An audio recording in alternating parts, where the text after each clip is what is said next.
It's been years and my dua still hasn't been answered. What do I do? Has all this talk about dua, is it all false? Was it all fake? Is there something wrong? Why is it that my dua hasn't been answered?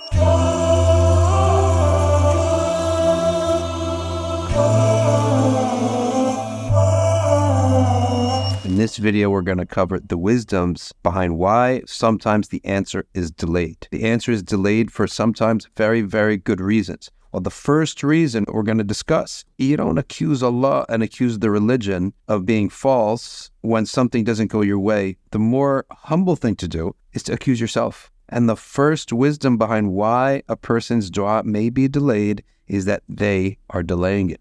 If you want to try to light a piece of wood on fire, but you also keep sprinkling water on it, the reason it's not catching fire is because of your own sins. Okay, so that's the first answer that the scholars say is perhaps some sins that you're doing is the reason why Allah is not granting you what He wills. Why? Is He just punishing you? Yes, it could be. He has the right to punish us. But also so that we don't receive a blessing while upon sins, therefore ruining that blessing for ourselves. Sins oftentimes destroys our character. It makes us have less patience. It makes us have less wisdom. It makes us perhaps more rough around the edges. All the results of sins. So Allah Ta'ala wants to give us a blessing while we're upon obedience, while we have wisdom, while we have patience, while we have submission, and we're easier to deal with. When we're in ibadah and we're good, our personality's smooth, we're less moody, less angry, so on and so forth. So the first reason, really, we should rebound the question and look in the mirror. Remember, whenever you point to something, there are three fingers pointing back to you. Okay? Interestingly, the Prophet never pointed like this. He always pointed like this. Nothing was ever pointing back to him. But the point being, rebound the matter to yourself. Perhaps it is me who's the problem. Also, this is the second point. My dua is too weak. Ibn al-Jawzi says perhaps that your dua hasn't yet reached, you haven't yet paid the price, or it hasn't been strong enough for ijabah. So yes, perhaps it is that Allah wills to give you something, and you should believe that He does, but maybe you haven't paid the price yet. Maybe the price is 3 years of worship. Maybe the price is 5 years of dua. Hold on to it for a long period of time. Why? Because if something is a great blessing, it often comes with it great burdens and responsibilities. So how do you know that you're strong enough to handle the responsibility? You have to be trained not to cast off that responsibility because it becomes weighty and heavy. As the Prophet ﷺ, the greatest ni'mah is wahi. And Allah kept the wahi from him for a period of time. Why? So that he could have desire. The desire builds up, you'll be able to carry the burden. Easy come, easy go. But if you're made to wait, you oftentimes will carry the burden. You have the strength to carry the burden. That strength is developed while waiting. Same thing with rich kids. Rich kid doesn't really respect money, doesn't really work hard for money, doesn't really honor the craft that his father may have built up. So easy come, easy go. Whereas the person who's on the outside looking in, and he's poor year after year, he's poor, he feels the poverty. Finally, when he has to climb the mountain and make wealth, he'll do it. And when he makes that wealth, he'll take care of it and take care of the poor. So oftentimes that waiting period is building up the strength to carry the responsibility. The next answer is that it's a test. How much do you trust Allah? If Allah is telling you, these are the principles you need to fulfill, and this is what you're going to get back. All right, so my Lord, I've fulfilled the principles. I've fulfilled the preconditions. I made my wealth halal to the best of my capabilities. Scholars told me my wealth is halal. They assessed my job. I'm having ittirar. I'm having ilhah, this desperation of state and this constancy in dua. I'm having khushu'. All right, now you have to have trust. So you have to develop and build a trust in Allah subhanahu wa ta'ala. Now, why is that? Is Allah just playing a game with me just to make me trust Him? No, astaghfirullah. Rather, this is a blessing. Because once you have that trust in Allah, then there may be a time where you have to wait a longer period of time. And in fact, there may be a time where you have to advise people who are going through the same thing you're going through. So you waited 15 years, finally your dua was answered. Now when someone comes to you after 5 years and said, my dua is not answered, you're an advisor to him now. Trust is not developed except that you have to wait and be patient until Allah Ta'ala fulfills His wa'd, His promise. Ibn al-Jawzi has a fourth one here. It's very interesting here. Ibn al-Jawzi says, this ajala is all wrong in the first place. You have no rights. You have no rights in the first place. What are you rushing about? I want something. Allah doesn't owe you anything. Why are you rushing for something that you're not owed? It's not like this is my rent. It's not like you owe me rent. It's not like I did something, a service, and now I should be paid. You don't deserve anything. This is just generosity from Allah. So that's actually some tough words from Ibn al-Jawzi, but sometimes those tough words are the best medicine. We shouldn't rush for something that you don't deserve. You don't deserve anything. Some tough words, but it benefits. Let's look at Sufyan al-Thawri. Sufyan al-Thawri brings a softer view than Ibn al-Jawzi. Of course, Sufyan al-Thawri came before Ibn al-Jawzi. He said, "Man'uhu ata." When Allah deprives you, that's a gift.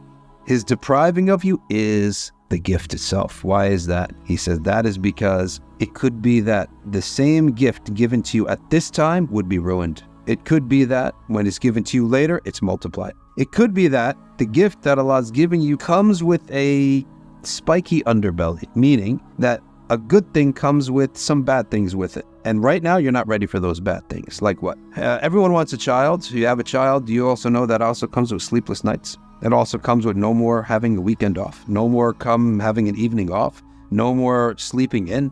No more. There's a lot of no mores when you have a child. And there's a lot of spending that you don't. We're going to have to spend $40 for a month of diapers. $40 to go to the bathroom.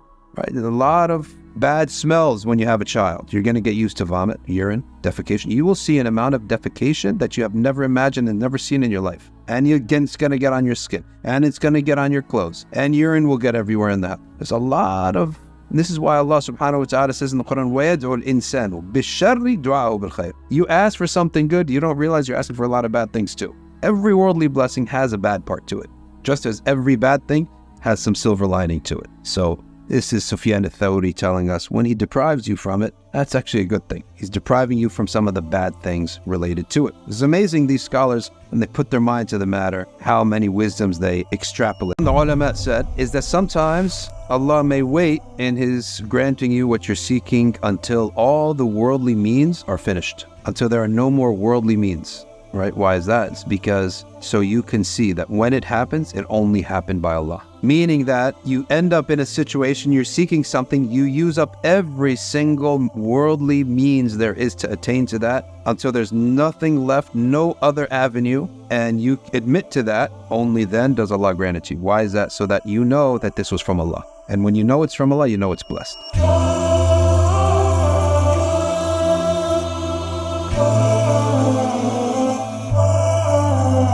Whereas, if I attained it through my efforts, I may end up in ghurur, or like a type of self-aggrandizement, a type of praising myself, and I may start to attribute the success to myself rather than attributing it to Allah. So what happened with Sayyidina Musa? Bani Israel tried every single possible means. When there are no more means, then Allah said, walk towards the water. Army behind you, water in front of you. Now, whatever happens, you're finished. Water's in front of you, the army's behind you. So now when Allah saved them, they all should see it's Allah who saved us and nobody else. The next one is so that Allah subhanahu wa ta'ala can love you. Because while you're waiting, it's a type of pain. Waiting is a type of pain. And when Allah ta'ala wills to love somebody and to draw that abd near, He tests them. And tests are pain. Pain is a type of test. So to have that pain, what does it do? It elevates your rank. Pain elevates rank if you handle it properly. If you handle it by worshiping Allah more and being better and seeking how can I handle this better, then it's an elevation of your rank. If you handle it without doing any of that, but you still also don't do bad deeds, you're just suffering, neither have you gotten better nor have you gotten worse. And in that case, it's a forgiveness of your sins. Okay? And if you handle the pain by committing sins and not by being patient and obedient, then that's punishment. Okay, so that you can know what is my situation with Allah. When He keeps me waiting, that's pain. How do I handle pain? Okay, so it's an opportunity to get your sins forgiven and to elevate your rank. The next one is perhaps you're smug in your prayer. Perhaps you did everything, but you feel smug about the situation.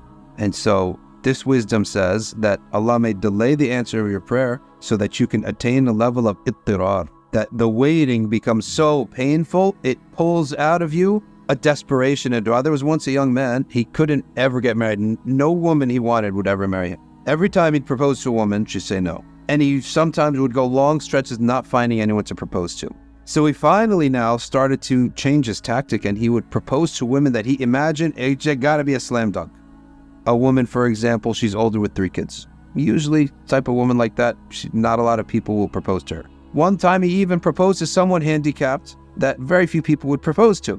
yet he proposed to them. She said no to him too. Finally, he stood in the last third of the night and he put his hands up, and that when you put your hands all the way up in the air like this, this is called ibtihad. That ibtihad is the most desperate of dua. And he attained the rank of al-muttar.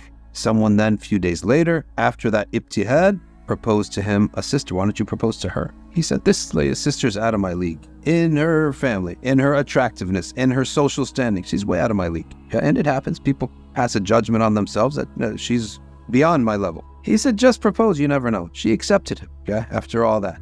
Sometimes you see a woman and you see a man and you think, subhanAllah, he must have done some good deeds. That's the only explanation, right? In this case, the man made a dua, either that or she committed some sins. Sometimes it's just like that, you can't avoid it. So sometimes Allah keeps you waiting because you have a smugness. You're never broken. And Allah wants you to be muttar, desperate in your desire and in your request. Should never hesitate to be desperate with Allah. It's a good habit to get into. The next one is that it's to decrease your attachment, at-ta'alluq. Sometimes a person is way too attached to what they're seeking. You're going to ruin it, number one, and it's not good for your heart, number two. Most importantly, it's not good for your heart. Too much attachment to... Now, we've been talking about dua. Dua is always about something, right? But really, the end result of dua should be nearness to Allah. So sometimes our dua makes us we become too attached to the created thing that we're seeking, and that's a problem. And it's not pleasing to Allah, that level of attachment. So that when you finally get it, if you're not cured of that level of attachment, notice I'm saying level of attachment. We don't believe in just 100% detachment. Otherwise, 100% detached from my kids. Okay, so it gets run over and I don't shed a tear. It's not human. It's not normal. It's not the sunnah. So some attachment is part of life. In the Quran tells you must love Allah and His Messenger more than these other things. So it's admitting that we love these things.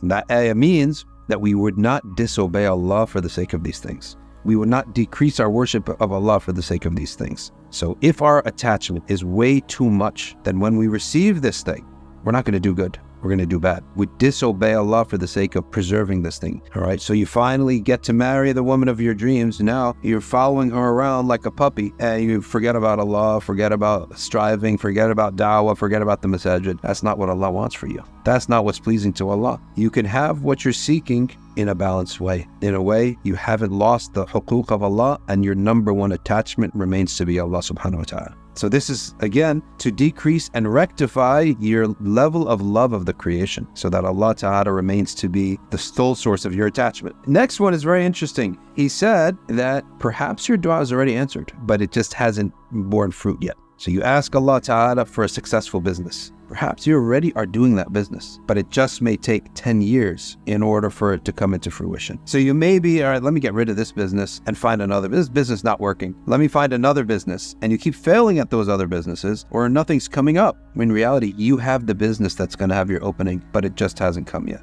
The next wisdom, they say, is that waiting is a form of ibadah.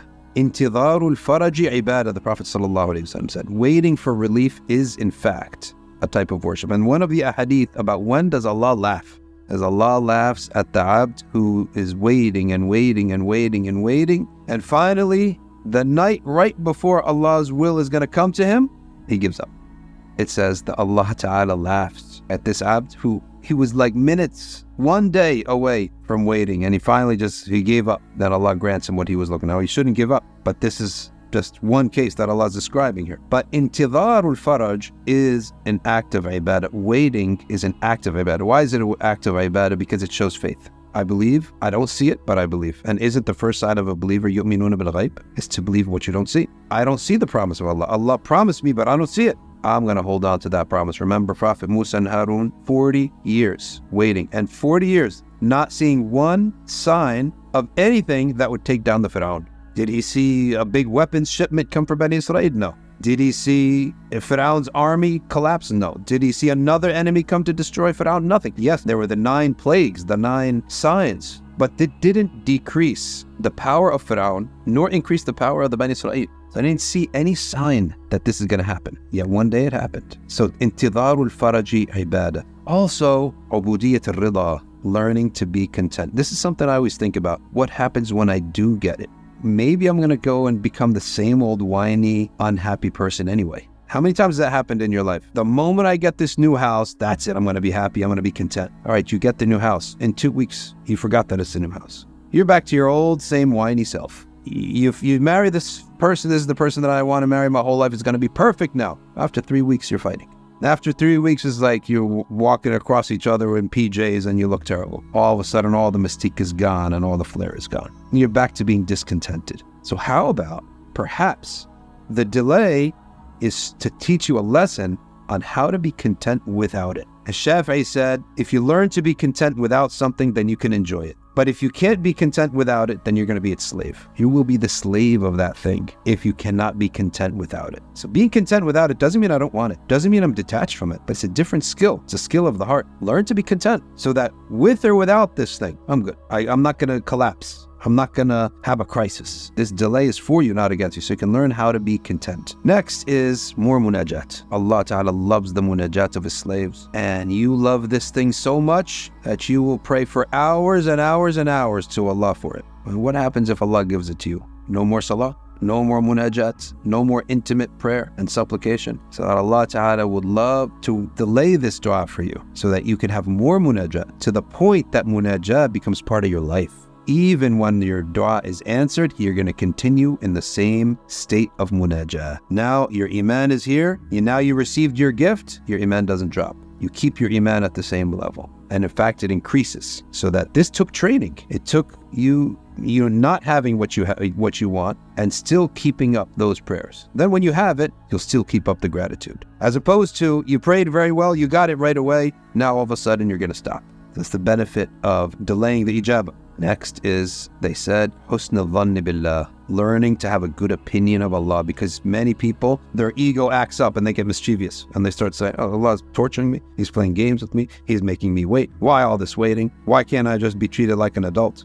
You're dealing with Allah subhanahu wa ta'ala. So you have to have husn al-dhann. You have to have a good opinion of Allah. Everything that Allah does for the obedient servant of Allah, for the believing servant, is for His own good. So now you have to extrapolate these good. That's what we're doing here. Extrapolate all this goodness. Next, I'm going to quote Jalaluddin al-Rumi. I very rarely quote Rumi. I don't read a lot of his books, but this one is amazing. Jalaluddin al-Rumi says, there was a man praying and praying to Allah subhanahu wa ta'ala. He said, oh Allah, every time I call upon your name, you don't answer me. Where is my answer? And he hears a voice. It says, oh my servant, my answer is every time you say the word Allah. Meaning, just the fact that you are praying for something means you are in the ijabah of Allah. You are in the good graces of Allah. He wouldn't let you call upon His name if you weren't in His good graces. And in fact, your calling and your dua is better for you even than what you're going to be given. So a person should imagine and should have the sakina to know, as long as I continue in this dua, that I am in the good graces of Allah. Anyone in the good graces of Allah, eventually He will be generous to him. And lastly, so that you never get bored. This is extremely important. It's an extremely important feature of a Muslim's life, is you never get bored. So you made dua for a reason, but Allah wants to elevate your motivation, and elevate your motivation by not granting you your wish until you learn that dua is something that you should get used to never leaving off with the same intensity, whether He gives you or doesn't give you, when He gives you and after He gives you. And this is the way of the arifina billah. The arifina billah, they lived long enough to know that and to experience that our dua will not just be rest upon the motivation of desire, nor rest upon the motivation of fear, but rather will be for the sake of Allah alone. Subhanakallahumma wa bihamdik, nashhadu an la ilaha illa anta, nastaghfiruka wa natubu ilayk.